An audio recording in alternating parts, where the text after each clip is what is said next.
¿Qué tal amigos? ¿Cómo están? Hoy es martes, ¿qué? 26 de abril. Me da muchísimo gusto estar con ustedes hoy, pues es tiempo con Dios. Es un tiempo que dedicamos para poder reflexionar en los temas que el Señor tiene para nosotros. Que bueno, que Dios pone, fíjense, a través de este trabajo tan extraordinario que hace este devocional, este tiempo, este material que nos envían del pues es un ministerio coreano, fíjense, déjenme decirles, pero que llega a México y es distribuido por Amistad Puebla.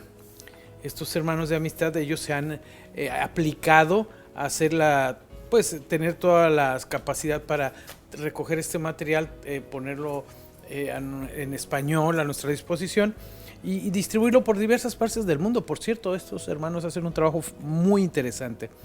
Y bueno, pero pues llega a nosotros y de esta manera podemos ir explorando, yo les digo, conociendo lo que Dios tiene para nosotros día con día. Y precisamente estaba hablando hace unos minutos con un amigo, mi hermano pastor Marco Antonio. Él pues le decía que precisamente hay un detalle interesante en la vida de los creyentes y es el hecho de mantenernos cercanos a Dios, acercarnos buscando siempre, nunca alejándonos. Por, bueno, el tema sale porque precisamente algunas personas expresan que, pues, o bueno, más que expresar, tienen alguna circunstancia y en vez de congregarse, se alejan. Yo les decía, no te alejes, o yo les recomiendo eso, cuando hay circunstancias así es cuando menos nos debemos de alejar, porque es cuando nos ponemos más vulnerables al enemigo, porque el enemigo es sagaz, inteligente, me refiero a Satanás, para ser más claro. Él, cuando nosotros hemos caído en un bache, en una situación, eso sucede mucho, dice, es que caí en una condición de inmoralidad, vamos a pensar así. Y lo primero que pensamos es que no soy digno de que pues, Dios me voltee a ver. Y claro, Dios no va a felicitarte, ni el Señor no se va a gozar por lo que hiciste, es verdad. Se entristece por eso. Pero eso no quiere decir que nosotros tengamos que alejarnos o ya no acercarnos a Dios. Al contrario, tenemos que buscarlo con más intensidad y estar allí. Tal vez sí recibamos una reprensión o el correctivo, o tengamos que hacer el correctivo, pero no lejos de Él, no lejos de Él.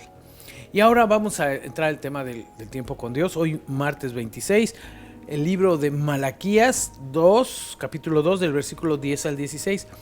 El tema lo titulan nuestros hermanos, amigos, aquí dice, el amor por el prójimo. Este versículo, se les voy a leer un resumen de lo que vamos a leer. Dice, somos hermanos creados por el Dios y Padre, pero Israel fue desleal uno contra otro, casándose con hijas de dioses de tribus, con dioses extraños, contaminándose con las mujeres que eran de estas tribus, y Dios no aceptaba esas ofrendas y dice, él va a arrancarlas de las tiendas de Jacob.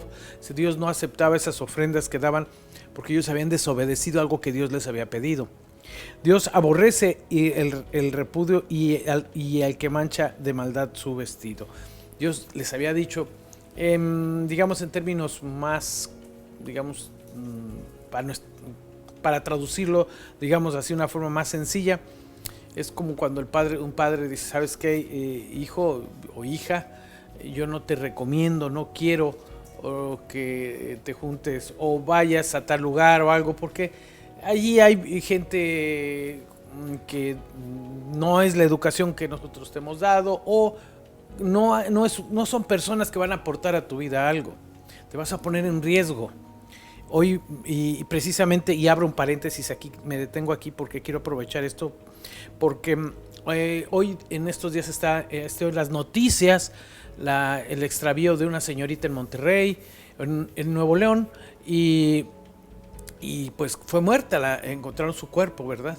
Y el papá decía en una entrevista que pasaron, que le prestaron muy poquita atención, por cierto, él decía que a la hija la exhortaba, le decía que no fuera a esos lugares, que para qué iba, pero la niña, la señorita, pues tal vez en su orgullo, terquedad, como lo quieran ver, insistía en ir. Y el papá decía ahora, dice, señoritas, obedezcan a sus padres. Qué terrible, tener que llegar a decir eso con una hija muerta, tener que recomendarle eso a las otras señoritas después de ver a su hija muerta. Qué duro de veras es eso. Y así es, Dios nos advierte con amor, dice, no hagas eso, hijo, porque no es bueno para ti, esto no es lo correcto. Y tenemos que ver la tragedia para poder ver si podemos entender.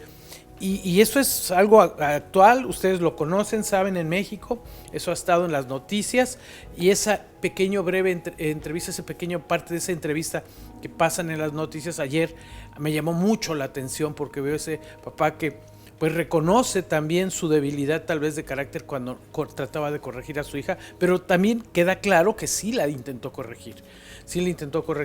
Entonces, bueno, pues hay esa responsabilidad, y también que nosotros como seres humanos, personas, pues somos los que tomamos la decisión. Ella tomó la decisión de ir allá o ponerse en riesgo, eso sí es claro.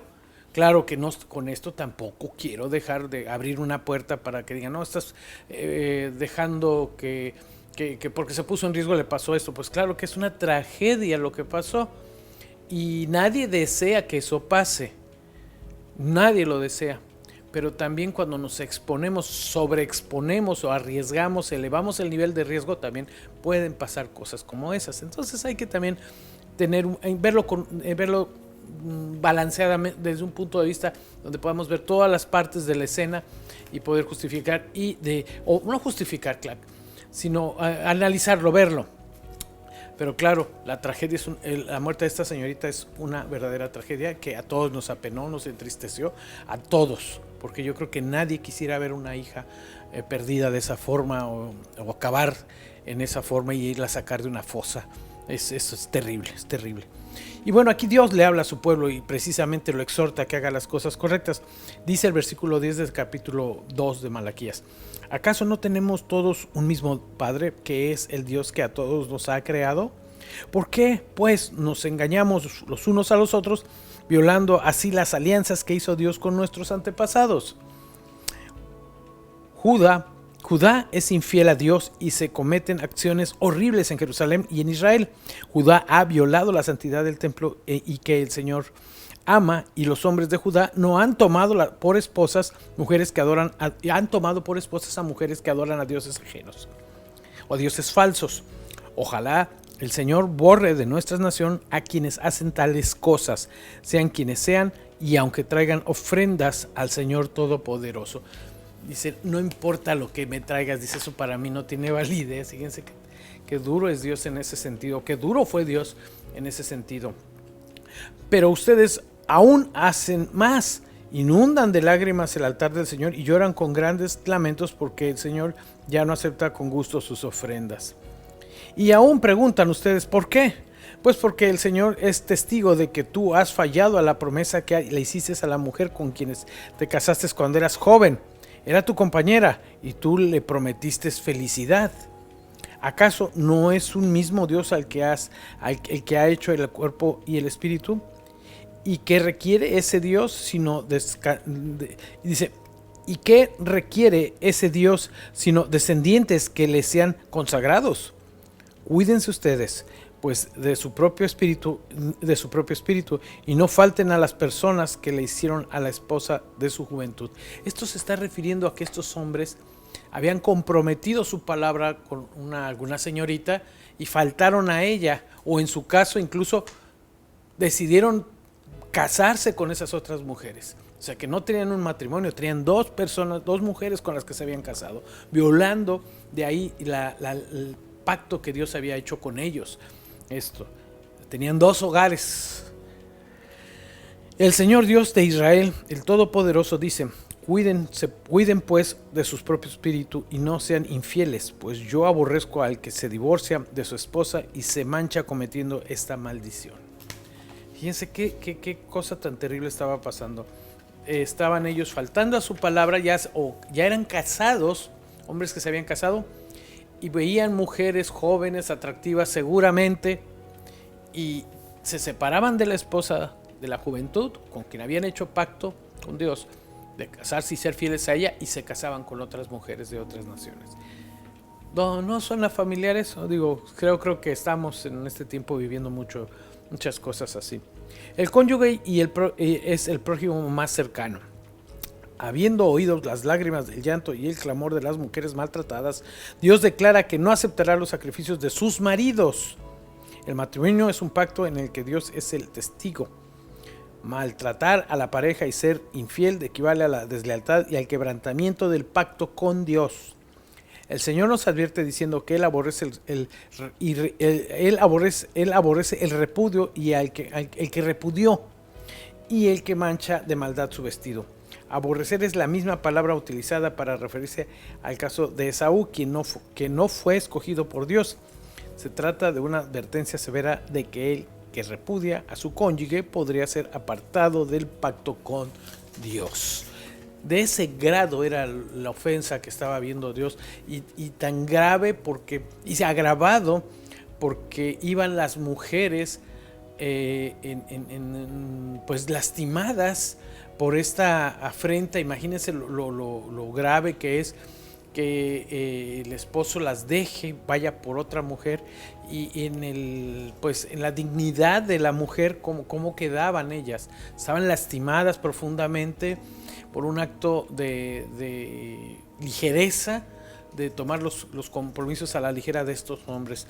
Y yo creo que esto lo tenemos que traer a nuestros días. Esta es una historia, tal vez, o es algún escrito que fue en hablamos del Antiguo Testamento, antes de Jesús. Pero hoy todos sabemos, estamos conscientes de que esto sigue sucediendo hoy. Nuestra fidelidad, nuestro pacto que hicimos con Dios, siempre o muchas veces más de las que esperamos, se ve pues mermado, lastimado por la infidelidad de las personas, de los hombres, de las mujeres también. Cuando me refiero al hombre, me refiero al hombre y mujer, cuando faltamos a nuestro compromiso. Hoy por hoy creo que es un tema muy que tenemos que tener muy presente. Yo creo que nosotros debemos ser leales al pacto que hemos hecho con Dios, de ser fieles. Fieles sí con los cónyuges, nuestras esposas, nuestras mujeres con sus esposos, viceversa, pero también con Dios. Creo que nosotros debemos de tener este principio, este pacto con Dios, respaldarlo con nuestros actos, nuestra lealtad, que es un tema muy hermoso, la lealtad en todo lo que hacemos. Y traerlo, repito, pues tenerlo tan presente como esto que se estaba pidiendo, que el Malaquías señalaba a estos varones, estas tribus, a estos hombres, esta comunidad que estaba faltando a su compromiso. Creo que es un tema muy vigente, creo que es un tema que no podemos pasar por alto y que hoy por hoy debe de tener eco en nuestras vidas y resonar fuerte para que nosotros actuemos con responsabilidad en todo lo que hacemos. Este fue el tiempo con Dios. Ministerio de Palabra Viva, les agradezco a nombre de él por su compañía. Nos vemos el próximo mañana aquí a las 8 de la noche estoy con ustedes. Pásenla bien, cuídense mucho.